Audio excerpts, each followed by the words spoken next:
Si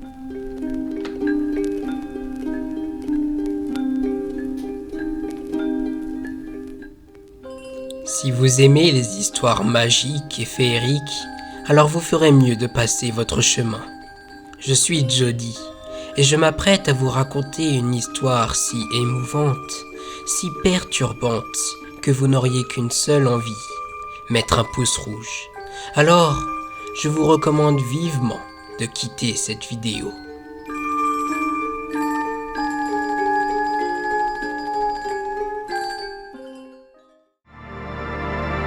Elephant Man a été réalisé par David Lynch.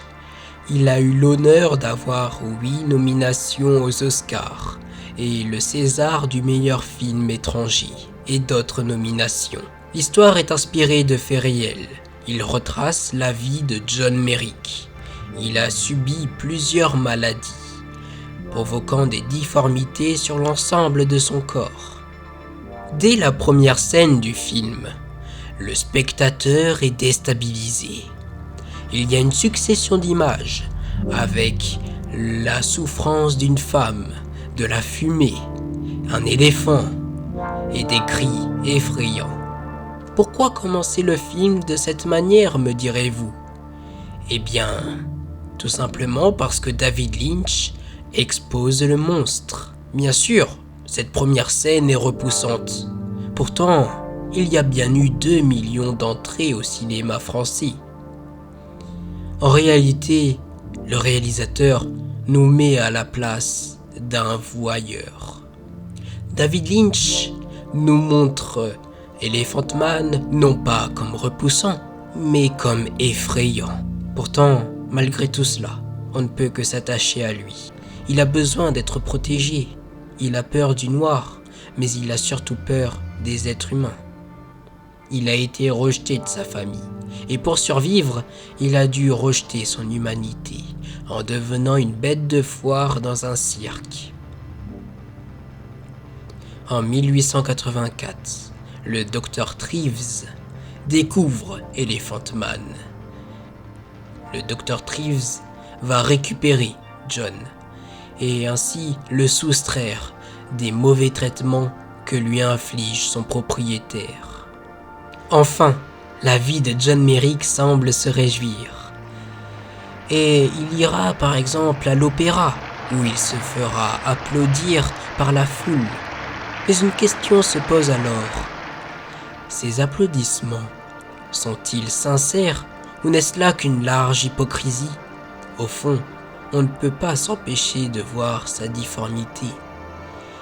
A-t-on une réelle empathie ? Vous avez 1 minute, j'aurai un mot à vous Je dire. suis pressé. De quoi s'agit-il ?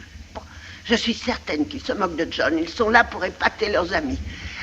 Si vous voulez mon opinion, on l'exhibe aux curieux comme à la foire.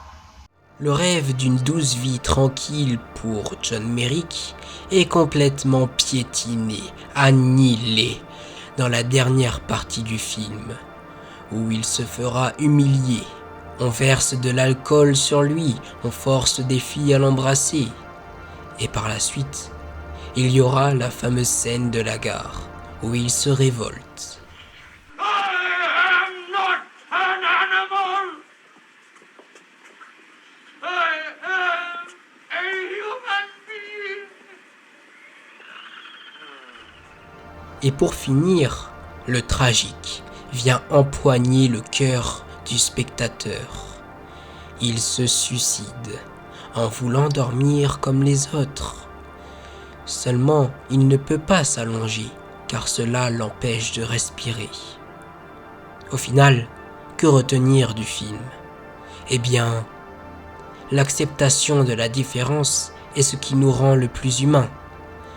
On doit mettre de côté tous nos préjugés. On juge selon les actes, les paroles, et jamais sur l'apparence et les idées reçues.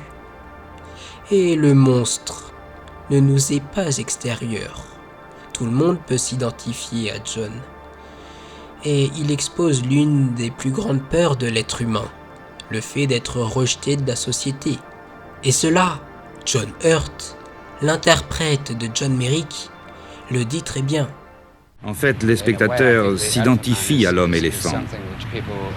Il représente la part d'incompris qui est en chacun de nous.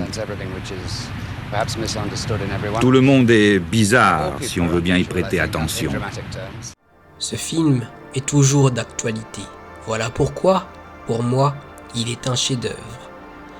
Mais le fait que ce film date de 1980 est inquiétant, car la société a peu évolué sur ce sujet. Mais il ne faut pas baisser les bras, il faut continuer le combat. Et la cruauté de notre société n'est pas une fatalité, si l'on croit en l'humanisme. Les hommes, en général, jugent plus par leurs yeux que par leurs mains, tout étant à portée de voir et peu de toucher. Tout le monde voit ce que vous paraissez. Peu connaissent à fond ce que vous êtes, et ce petit nombre n'osera point s'élever contre l'opinion de la majorité, soutenue encore par la majesté du pouvoir souverain.